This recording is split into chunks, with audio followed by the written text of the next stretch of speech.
My name is Dr. Erin Pederson. I use she and her pronouns, and I'm a staff member at Iowa State's Student Counseling Services.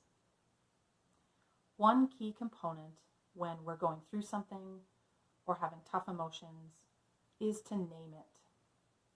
With any change or transition, we experience some sense of loss, and that leads us to experience grief and a grieving process. With grief, we can experience a variety of emotions. Feelings like sadness, anger and irritability, perhaps unexpected silliness, can come and go at times. I actually think of the grieving process feelings as coming in waves. The feeling begins, it rises up and crests, and then it dissipates. Sometimes those waves come one after another. Sometimes they feel big. Other times the waves feel smaller or more gradual. That can all be very normal in the grieving process. I really encourage trying to ride those waves.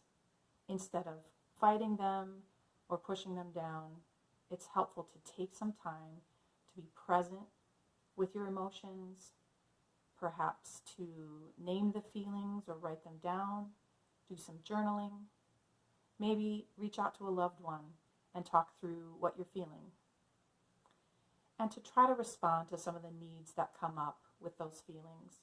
It may be a need for just a little bit more rest or to take a break from the work that you're doing. It may be a need to be patient with yourself or take a break from some of that self-criticism that's going on. But see if you can respond to some of those needs, even in small ways. It's also helpful, besides riding the waves, it's helpful to sometimes also be taking a break from those feelings. I actually think of this as setting my emotions on a shelf that I can come back to later.